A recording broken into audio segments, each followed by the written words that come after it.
Hey, I'm Decathlon Gamer, and welcome back to PCM21 Career Mode. We're on episode number 72. So, first off, one thing a little off about what I'm doing at the moment is I had mute. My mic was muted, so I'm watching back my edited video and commentating that way. Is I think the second time that I've done that in all the years that I've been doing the channel, and just forgot to unmute it. So re-recording. We're at the Tour de France. Yes, we are here. We are now at the Tour de France, and we're going to take a quick look at the profile. There are 10 mountain stages. First mountain stage right off the bat, just stage number 2 overall. 2 big climbs and then 2 moderate climbs near the end. I don't expect that to be a major climb by any means, but we'll see what that does. Stage 3 is another sprint. Stage 4, second mountain stage, and our first mountaintop finish. Now, again, this one doesn't look like much. It doesn't look like it's going to be that hard of a stage, but it should start splitting the field up at least a little bit. I would imagine a lot of the contenders will be there. I mean, we're looking at 7K, 6%. It eases off near the top. It honestly isn't that bad of a climb. It'll still have a group at the finish line, but it won't be a huge group. It will split the field.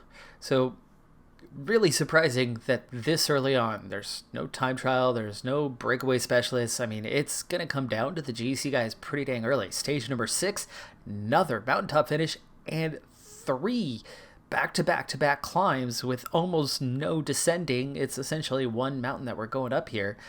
And while the third one is, it's not that bad, that second one is pretty steep. The middle part, the bulk, the half of the climb is quite intense. So look for stage 6 to be pretty decisive and favor somebody like, Barlikov or maybe Bernal. Stage 8, third climb. 3 big ones. Our first Alls Cat. It's mega. The Palisade, I mean, it's that's going to be the first really decisive day. I think that stage 6, it's going to really stretch the field. Those 2-4 probably, but stage 8's where this thing is really going to start taking off. And then another big double mountain stage right after that. It'll split the field early, but a lot of that'll come back together. And finally, the first of 2 punchy stages. They're not going to be very decisive for GC at all. Look for everybody to have ultimately same time, but look for the punchers to be desperate to get a stage win on that day because they only get 2 opportunities in this tour. Flat stage following that as well. So it's a bit of a break before we then come in stage 15 with 2 mega climbs and then 1 massive finishing climb. The final stages are definitely going to be no joke in the tour. But again, the stages leading up to it definitely have a couple pretty challenging ones that's already going to see the field organized by GC much earlier than what you normally get in the Tour de France. Stage 16, it's another mountain stage, but this is one of those non-decisive days. You have a big climb near the finish, and it does descend slightly. It's going to make it a little bit easier to maybe navigate through there. It'll possibly come back together a little bit before you go into that final punchy climb, but maybe not. It could be, especially with the descent, it could be enough to stay away. This one, 170K, 2 big climbs, including a giant finishing climb. That's Barlikov written all over it, and really looking forward to what we could do on that stage. I think our biggest contender is going to be Bernal. Otherwise, I think we could be on for a podium here. This mega stage, 166K, 5 big climbs, just relentless. The only positive is that this stage isn't flipped on itself. If it was mirrored and you started with the gradual climbs and got steeper and steeper and steeper and steeper on each subsequent climb, that would absolutely destroy the field. Here, it does the reverse. It starts with the mega climb and destroys the field early on. Finally, stage 20, the decisive time trial. In this case, we are really lucky because it's going to be uphill, and that makes it easy on Barlikov. So here we go into the Tour de France, and stage number 2 already partway up the first big mountain climb of the tour. Not even halfway into stage number 2. Okay, so what I've brought here. What I've brought here is a team that is built for the climbs. I have 4 strong climbers and 4 fairly good support climbers. So there's no real weaknesses to this. One thing I'm obviously going to keep an eye out for is Mark Guerrero and what happened with him during the Giro. He had the worst luck of race day condition. He averaged about a point and a half a day minus. I mean, that was just crazy how poor his race day condition was throughout that race. Now, if something like that were to happen to our top 2 guys, Karaman or Berlikov, or both, we'd be hurt in a pretty bad way. Again, our team is capable, and we saw what we could do in the Giro when you have one incredibly strong climber, one very good support climber, and then a handful of decent climbers with them. But if the race day condition's not there, we could be in a lot of trouble. We do get through the first climb. We're just fine on that one. And from here, we're taking a quick look at the field. Ineos bringing a diverse team. You got Pidcock, of course, but Gegenhardt. Definitely got to watch out for them as a threat. RTL, which I believe was Bora Hansgrohe, is Bernal, Ackerman, Arensman, Champison. That is an incredibly strong team. And Bernal has an 85 mountain rating. He is the best rated mountain climber in this game. Pogacar for UAE. That's going to be another big threat, though he doesn't have a lot of big support. Beyond that, things ease off. Movistar have Carapaz, and they won't be easy. They got Lopez as well, so we're certainly going to have to watch out. But other than us being in that mix, that's the big ones to watch out for. Now, Paulus, I think, has a pretty high rating, so we're going to have to keep an eye on him in this race. But I think we're looking at probably 4 to 5 pretty big contenders. And, looking at the profile, 10 mountain stages, and a good half of those are pretty hard stages. And then just the one-time trial, but it's climbing as well. I think what we're looking at is a scenario where it's going to come down to the best climbers. Berlikov's in that mix, and therefore I think he is absolutely a contender for a podium at the least. I don't know about the win. Bernal is going to be hard to beat, I think, but we'll see. Ineos and Movistar are going to be pretty hard to beat. I think Pogacar with UAE doesn't have a lot of great support. That could help, but anyway, we should be in the mix. We go back to get water here with Luco, and as he had drifted back, and he comes up to get the water, and the field splits, and so I had to send him back a second time to get water, which was really unfortunate. But we've got everybody besides Luco recovered. We got our 4 strong men, and Martin Guerrero starts off okay. He's got a 0 race day condition. Berlikov has a +4 today, looking pretty good as we head into the final 2 climbs. Still 2 riders in the break, still a 2-minute gap. So you can see a pretty fast, hard chase coming right now. But we're hanging in there. We're doing just fine. Again, with those 4 guys super fresh and Luco not doing too bad. Means we've got a bit of a shot in this one. But 2 short little punchy climbs. I don't know what all can be done here.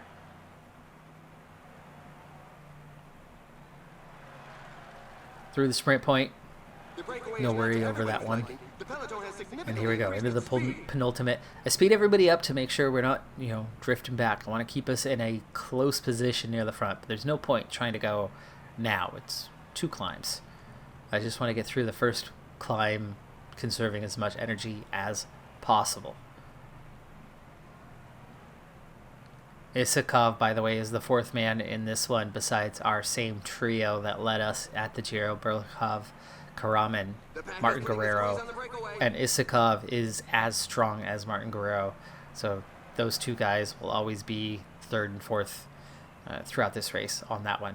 Get through that first climb, and Lugo's done, and you could definitely see Isakov and Martin Guerrero feeling it, all of them, all four of them feeling it, really. And we see a big acceleration right over the top, and it splits the field. 7 riders going clear. Well, it's like 5, 6 riders going clear, catching the break. But we immediately get it pulled back. Well, we don't. Somebody else does. But get Lugo taken care of here briefly. There you go. 4 riders ready to go. And we're going to set them up for the final climb. Now, we still have the descent to get through, but with the descent to come, I want them to be organized and ready to go for that final climb. So we're going to get Berlikov at the back. We're going to get Karaman leading him out. I was looking at Isakov and Martin Guerrero to figure out which direction we should go. I was going to have Isakov go second and have Martin Guerrero lead the way, but then I realized that Isakov is already near the front and Martin Guerrero was towards the back of the group. So that switched the order that I was planning. Gets Isakov on the go first. I'm going to have him move his way up, but Martin Guerrero's got to pull those other 2 up there with him. But again, we have the entirety of this descent to make that happen, and that's why I set this little sprint train up as early as possible. So for now, Isakov just cruising along, 95. That's big effort. It's not allowing him to recover, but it's also not totally draining him either, as we set ourselves up with just 20 kilometers left to go in the stage, with a good amount of that descending. And now Isakov comes to the front. Final breakaway rider away. We've got to pull him back, but we'll get up over this climb here in just a little bit. Isakov's not going to last much longer, so we've already used his gel. We've got Martin Guerrero's gel is now active. He's going to be taking over in just a moment. Karaman, Berlikov looking pretty good here at the base of the final climb. Not full strength, but in good shape. +2, +4 as well. And both have their gel remain. So Isakov gets us started right at the base of the climb. We still need to catch one rider that is away. I believe, is that Carapaz that's away, or was that the final breakaway rider? Martin Guerrero takes over. Not pushing too hard yet. We still have just under 4K to go to get to the top of this one, so it's not that short of a climb. It's certainly not a single individual punch, but Martin Guerrero now exhausted onto Karaman, going 92 effort, pushing it up. We're at 2.5K to go now, and you can see we're now closing that leader in, and the Peloton is shrinking. 64 riders remain. Finally, back together at the front. Karaman still leading it out, down to a 90 effort, and we're at 1.4K. Still 90 effort. Here comes some others coming up on us. 99. We're going to push right for the top. Final 500 meters. And with 300 meters to go, I'm going to take Berlikov, and I'm going to attack over the top. Karaman, sit up, because we want to open a gap. Let him follow the others, and we'll see what Berlikov can do. It's a descent. It does flatten out near the bottom, but I know he can get a lead over the top and maybe hold it at least during the descent itself. So we're still on attack, and we're still attacking fairly hard here in the yellow for that, so high effort, trying to decide when to roll this back, but we've opened a gap. We've opened a gap of 24 seconds. Carapaz still trying to chase, but other than him, the rest of the field not pursuing terribly fast. We're inside 6 kilometer already, so gel up. Stop the sprint because it's starting to level off a little bit. Got to save some of that energy, so I'm going to go 92 and see if we can make it. You can see Carapaz is chasing pretty hard. We're not that far ahead, but we endure. We push on, see if we can't hold these guys off. 3.5K now. Coming down to the bottom, it levels off with 3 kilometers to go. That's a long ways to go yet. 97 effort, can't sprint from here. 2K to go, and the gap is holding. Berlikov around the final turn. Last kilometer coming up on the finish. He's going to hang on. He is definitely going to hang on, isn't he? Well, we got to see what Karaman can do. Get him going on his sprint. There's 1K to go, and surely enough, Berlikov is going to claim victory here in stage number 2. This early on, and he's got a gap. He is gapping the field, and that is going to put Berlikov in yellow. Yellow jersey. Really difficult to try to protect that this early on. But we're going to have to try because we've already got the lead. Preferably here on now stage number 4, I'd like to find myself in second place at the end of this one. The breakaway, I had let the breakaway get a pretty hefty lead. In fact, it got out to 11 minutes when I finally put a single rider on the front to control the pace and keep things in check. I pulled it back to about 9 minutes, so just, a couple minutes off of what it was. And then UAE, Pogacar's team, decided that they were going to get involved and pull it back. And when they got involved, my oh my did they get involved. They really, really upped the tempo, and it did some damage to the field. And long before we ever got to this less than terribly difficult stage, long before the end, the Peloton's already split roughly in half. So we've got about 70 riders here, and at the moment we see a little split here, but that's going to just yo-yo and come right back together. I'm trying to conserve some energy because, look how hard we're pushing. Martin Guerrero's got barely anything left in the tank. And he's got a +1, too. Rare sight to see with him. Luco is looking pretty okay. He's got a +4. Now, one thing to worry about, to watch out for, though, Berlikov, 0 on the race day condition, even though he is at the tail end of a fitness peak, should have had a +3. So he ended up with a -3 race day condition for this one. Karaman also just a +1 for him, so the support isn't quite as strong as what we normally have. But Peloton just sat up, and the breakaway of 6, the remaining 6, their gap went from 2 minutes out to nearly 5 in the last half a kilometer. So Luco coming to the front, take it over. Martin Guerrero going to the front. He's going to lead this thing and see if we can't pull this back. In fact, while he's trying to come forward, it's opened up now to almost 5.5 minutes. That's a lot to it's a lot to do to try to pull those guys back. We do finally get some support. It's not just us trying to pull it back, but one penultimate climb here, and then the final climb that eases its way into something a bit more heavy-handed towards the end of it. But Martin Guerrero getting sacrificed pretty early here. He at least did recover a little bit. But yeah, there's not much to in here. We've got 5 guys in contention, trying to do something for now. Just Martin Guerrero trying to keep that breakaway in check. We're holding it at 5 minutes at this point.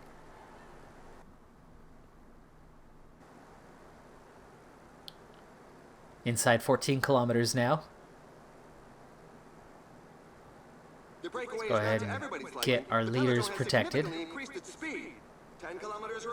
as they are feeling it a little bit from the pace. I should have probably done that a bit earlier.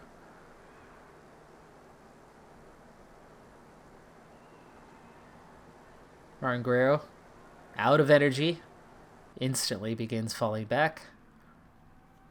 And we're at just under 10 kilometers left here in this stage.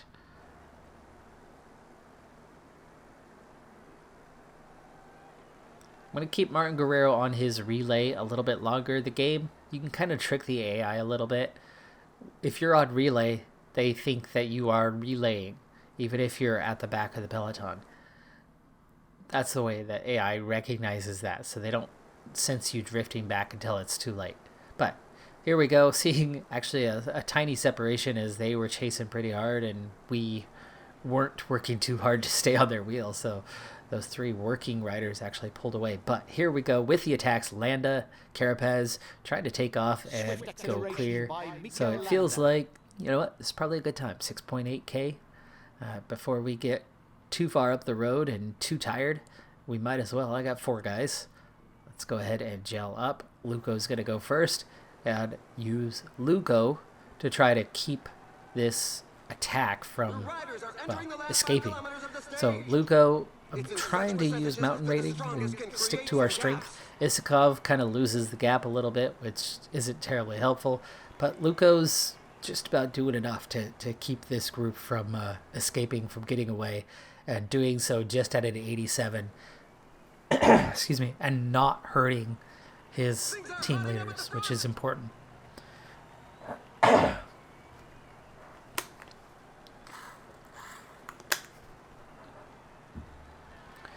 Okay, Luco just about out of energy, but he did his job relatively well. I mean, I would have liked to have been right to the front, but we had 2 basic attempts at an attack there, and he nullified both without hurting any of the other 3, other than slightly, and he got us all the way within 3 kilometers to the finish. Again, we're not looking so good. The position's not great. Burlikov's pretty tired. Karaman's pretty tired at this point. I'm just hoping to not lose time on this one, not thinking about the stage. This is damage limitation. Isakov gets us to 1.5k out, and now I'm starting to feel pretty confident that we're okay. Karaman's going to take over, push on towards the line. You can see how there's guys that are definitely out of energy and fading and dropping, and there's guys that still have that endless energy. But Burlikov's going to attack it out here in the final couple hundred meters, and that's going to put him in contention. Dylan Toynes does get a few seconds, but Toynes doesn't worry me. I'm not concerned by Toynes picking up a few seconds and the stage. Hagita, pretty okay, but not a major threat. Bernal gets third, gets a podium. Again, he is the big threat. But other than that, we gain same time. Same time over every other contender, and a fairly small group at the finish line. All in all, that's a good stage. Take that sort of stage, because that's somewhere between mountain stage, punchy stage, and the way the AI is in this game and on this difficulty level where they get that bonus, they get that extra 25%, they can push harder longer. You have to really dig in and hang on for quite a while to take advantage and beat the AI. So when they don't do that, that sets us up. So here we are with the standings as of right now. It is Burlikov in yellow, still nearly half a minute up on Hagita, Pogacar, and Bernal in 3rd and 4th. And now just a small group, just, 12, 13 riders left at the half-minute mark, and then another group at a minute down. So we've done really, really well to establish ourselves early on. We've got one more pretty mega stage, 2 more difficult stages till the halfway point, and then things are going to really pick up at stage 15. But that's going to do it for this episode. I'm Decathlon Gamer. Like, comment, subscribe, but I'll see you next time. Have a good one. Be safe out there, and bye for now.